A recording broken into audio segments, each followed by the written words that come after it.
In this video, we're going to look at transformations of functions. So what we're going to be doing is taking our knowledge of the toolkit functions and seeing how changes to their equations move those graphs around in the xy plane. So if you need to review the toolkit functions a little bit so you make sure that you have the basic looks of those graphs down, those are back in standard 1, and so you might want to take a look at those again. All right, so we're going to start with an example here where we have a graph that represents the temperature of a particular office building over a 24-hour period during the work week.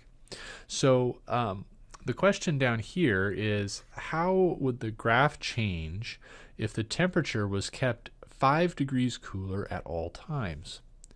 All right, so first of all, I think we realize that since this is temperature, if everything was always kept 5 degrees cooler than before, then the idea is I'd find, right here 5 degrees cooler and 5 degrees cooler there, and, connect those up. So this part of the graph would probably look like that instead.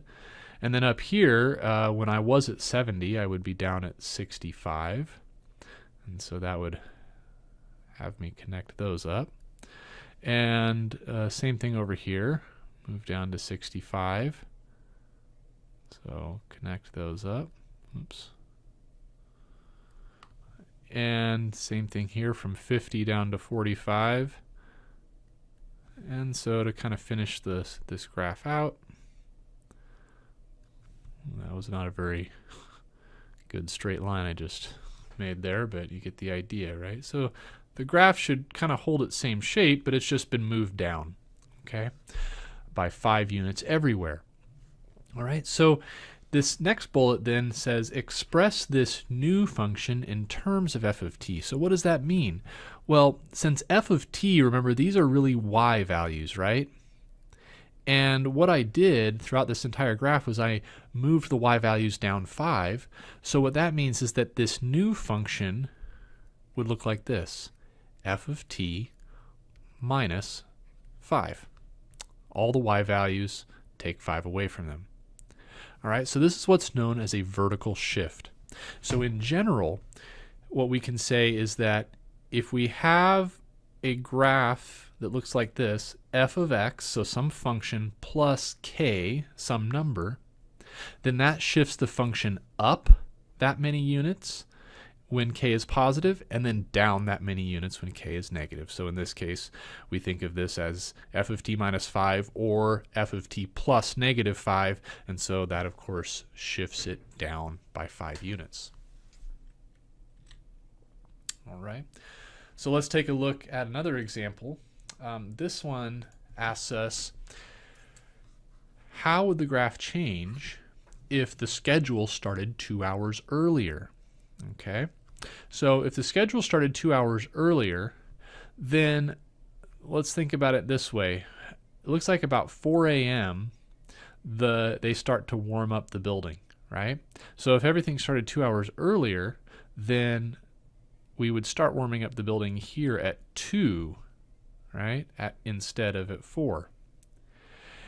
Now the building's finished being warmed at 8 hours originally, so if everything starts 2 hours earlier, then the building would get up to its desired temperature at 6 a.m. instead.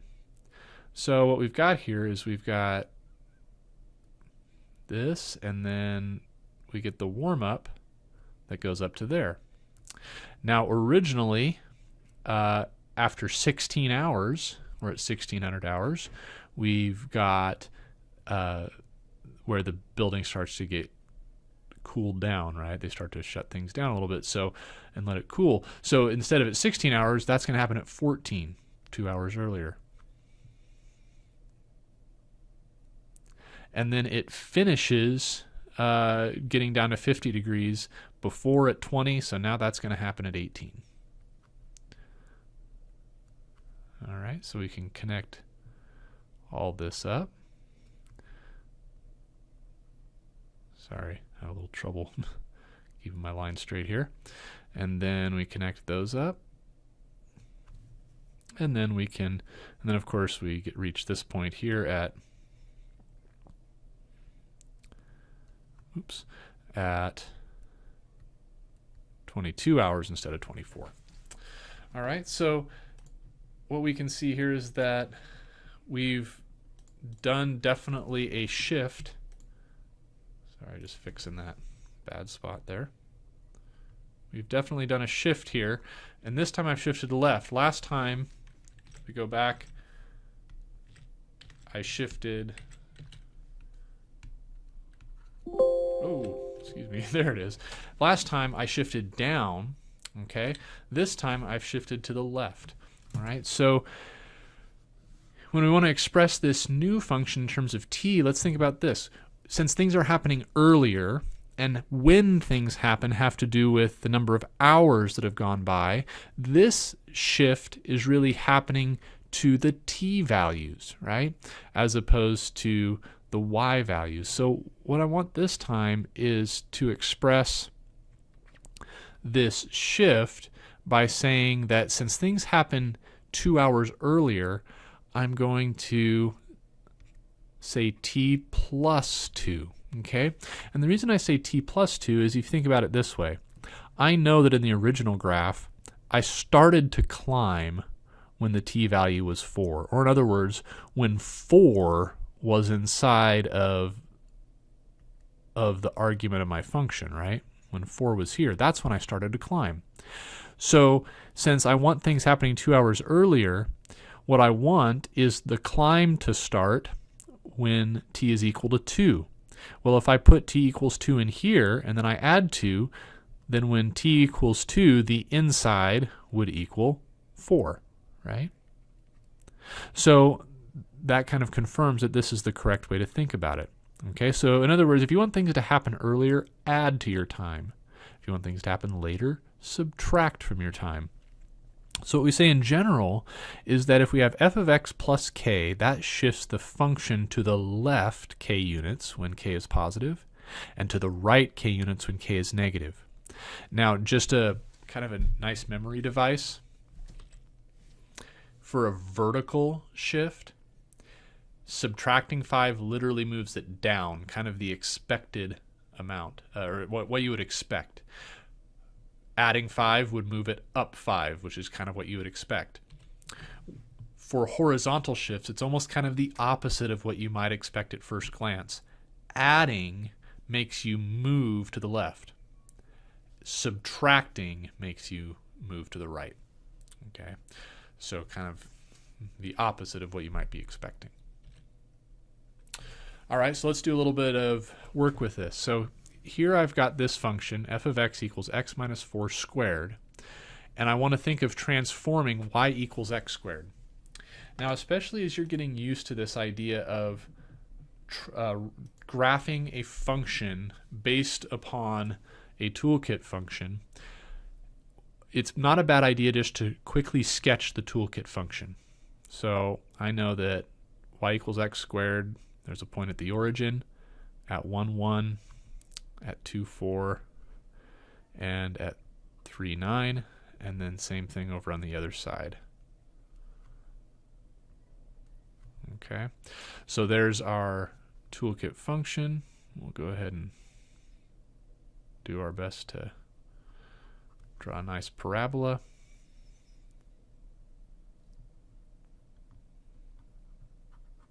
Okay, so there's our original y equals x squared. Okay, now the idea is when I have you graph this function, x minus 4 squared, I don't want us to have to make a table of values. Okay, so I'm going to graph this thing in red. Okay, and I'm just going to understand that this takes the original y equals x squared function and shifts it. Well, it shifts it horizontally, okay, because this subtraction with 4 is happening to the x. And I know that it shifts it to the right. So what I'm going to do is I'm going to take this point here that was at 0, 0, and now I'm going to have it move all the way to 4, 0. Okay. Now the reason I'm shifting right, remember, is there's a couple ways to think about it. Subtracting 4 makes things happen 4 units later. That's one way to think of it. Also remember our memory device that if it's happening with the x, it's kind of the opposite you would expect. So a minus sign makes you move in the positive direction. All right, so this one moves 4 over. This one moves 4 over. So does this one. So does this one. And so each of the values from the original function just get moved 4 to the right. And so once I've moved some of those values, then I can go ahead and sketch my transformed function, where I've shifted my original toolkit function 4 to the right. All right, let's take a look at another one here. So this one, we want to graph h of a equals the square root of a plus 3. All right, but like the last problem, since we're thinking of the square root as our original toolkit function, let's go ahead and make a quick sketch of it. So when you plug 0 in for x, you get y equals 0. When you plug in 1, you get y equals 1. When you plug in 4, you get y equals 2. When you plug in 9, you get y equals 3. And so you can see why it's important to have a really good grasp of what's happening with the original toolkit function, because we just want to be able to graph it really quickly and not have to think about it too much. All right, oops. Okay, kind of smooth that out a little bit. All right, so there's kind of a poor excuse for a square root function there. All right, but what is it that's going on here? We are taking the square root of a plus 3. So let me get a different color. Let me do this in blue. So I want to graph the square root of a plus 3. Now, this time, my number that I'm adding is happening outside of the square root. Okay? So since it's happening outside of the function, this is going to be more like our example from here, right, where we took the function minus 5. So that moved the y values down 5. So this one is going to be our vertical shift. And remember, vertical shifts are kind of exactly what we would expect. When you add 3, that moves the y values up by 3. So I'm going to move this one up 3. This one moves up 3. This one moves up 3. And so does this one. So I've taken that original function and just shifted it up by 3. All right, so we just saw how to shift functions up and down and side to side to graph a transformation of a toolkit function. So here, let's take another example where we're going to explore another type of transformation. So suppose we have the following signal, and let's think of it as like it's a radio wave or something like that. So first, it asks, how would the graph change if we amplify the signal by a factor of 2? So amplify means make it bigger, right, by a factor of 2. So first of all, what would that look like? Well, instead of just going up to 1 here, my peak would be up here at 2, right? But when you amplify a signal, it also would go down twice as much as well. All right, so go ahead and the parts of the signal that are at 0, understand those would just be at those would stay at 0 because 2 times 0 is still 0. And so here's a picture of what we've got going on here.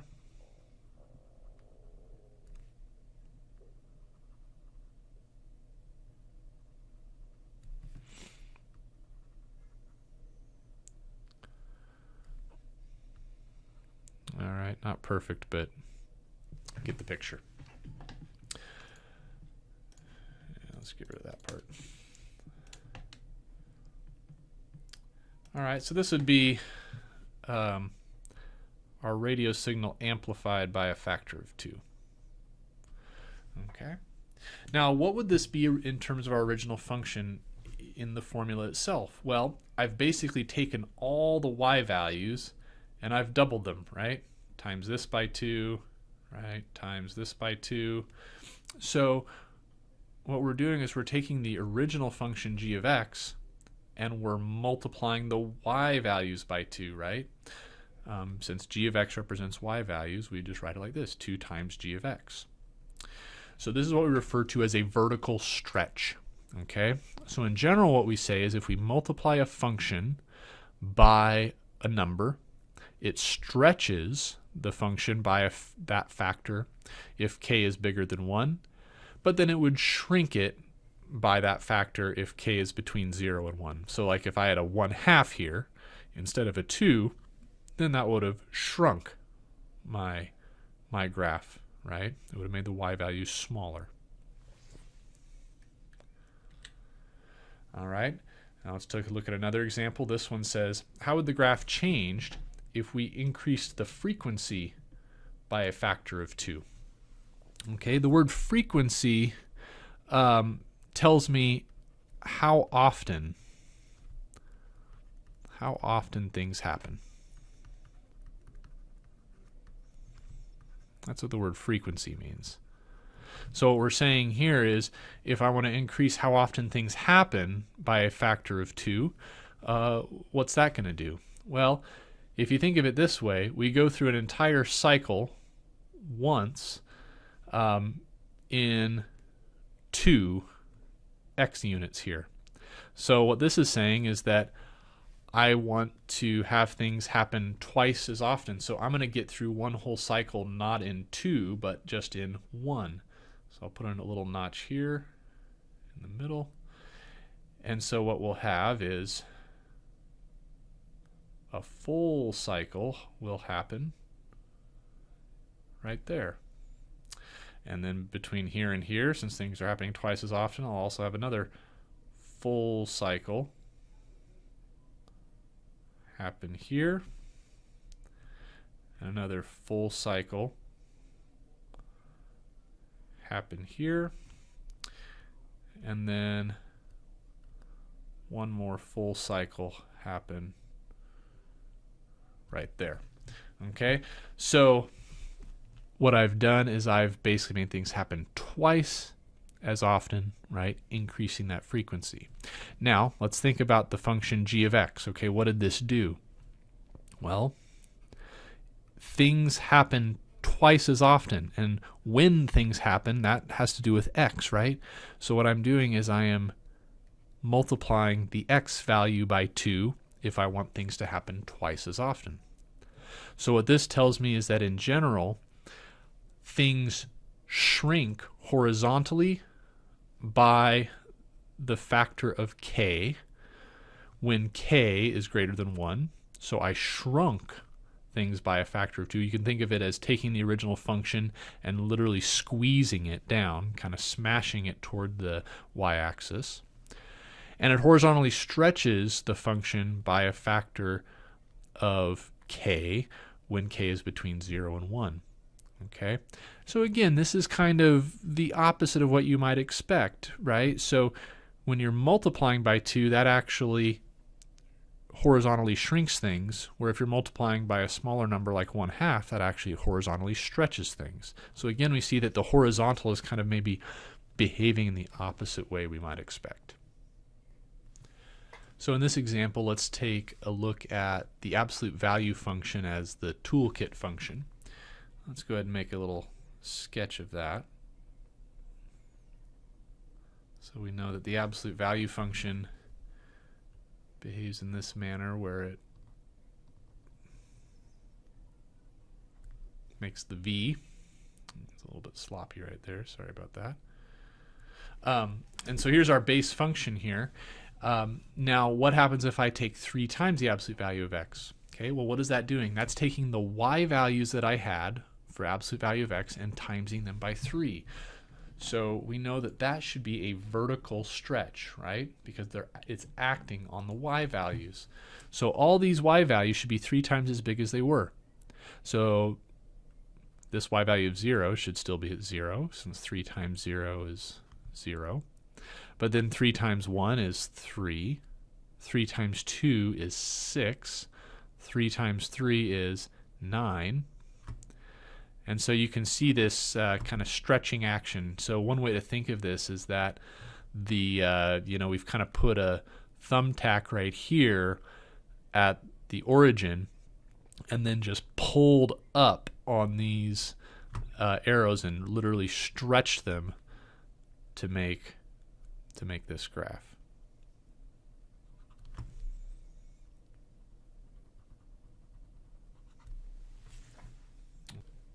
So here we're going to look at the function 1/4 x all raised to the third power.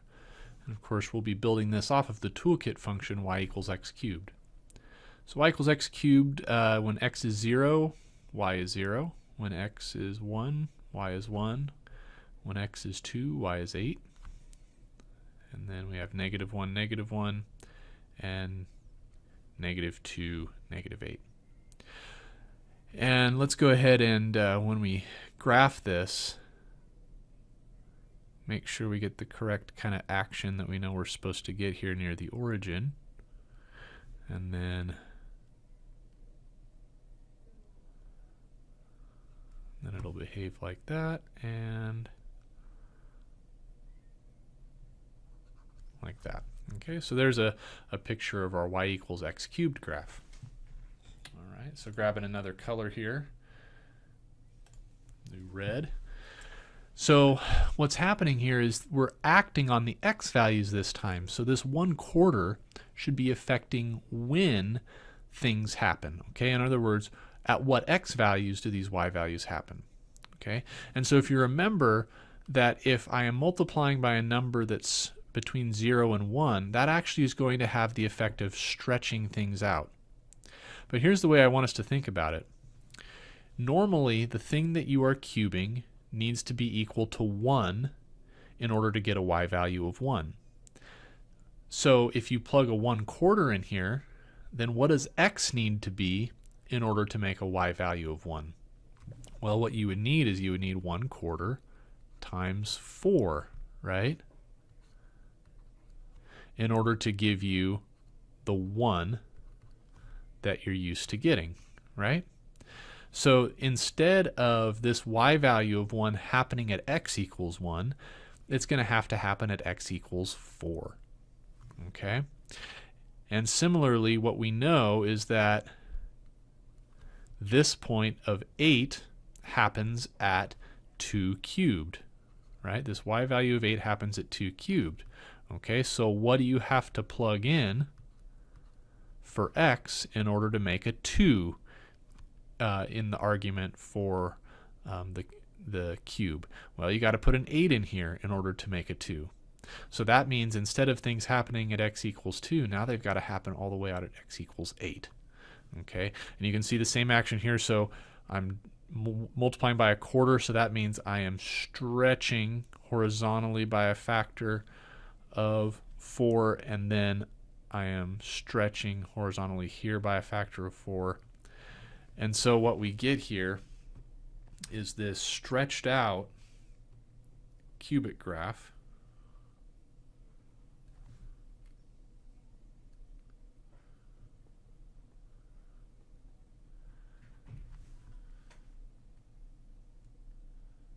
Oops.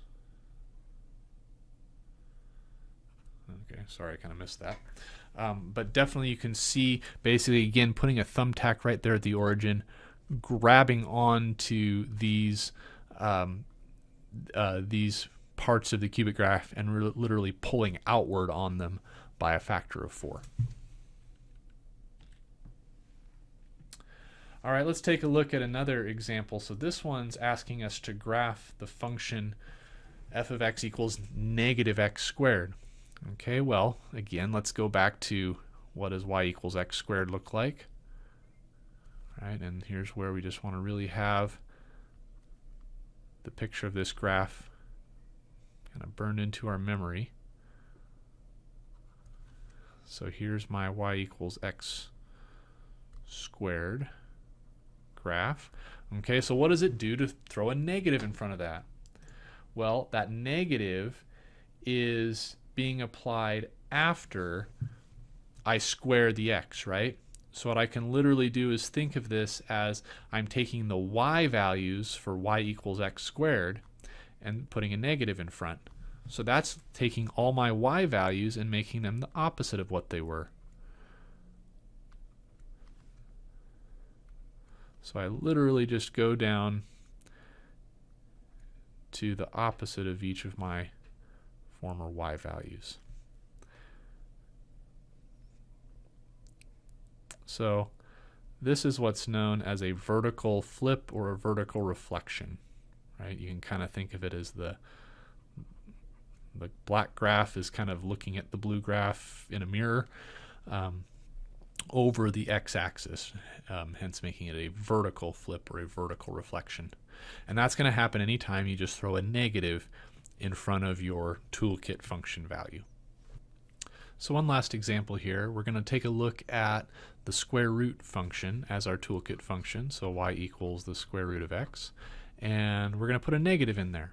All right, so first let's just graph the toolkit function. So here we go. And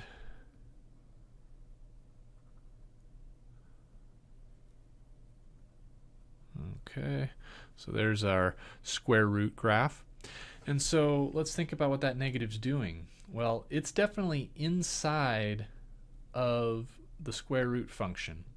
So it's acting on the x's, not the y's. All right, so what that's going to do is that's going to horizontally reflect it. Okay, and another way of thinking of this is that, we know that in the original, when, for example, you put a 4 in here, you get the y value of 2. Okay, so if you think of it like this, if there's a negative in there, what would you need to put in this slot in order for it to equal a y value of 2? Well, you need to put negative 4 in there, right?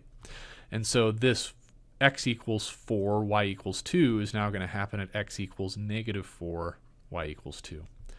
And same with all these others, right? Instead of happening at 1, this will happen at negative 1. Instead of at 9, it'll happen at negative 9. But of course, the origin's going to stay put there. All right, so we've got our square root graph just going off in the other direction. Okay, sorry, the end of this is not so great, but there we go. So I've literally reflected this original graph over the y-axis, okay? But I've reflected it horizontally. So it's a horizontal reflection if you put a negative in with the x inside the function, or also we could call it a horizontal flip.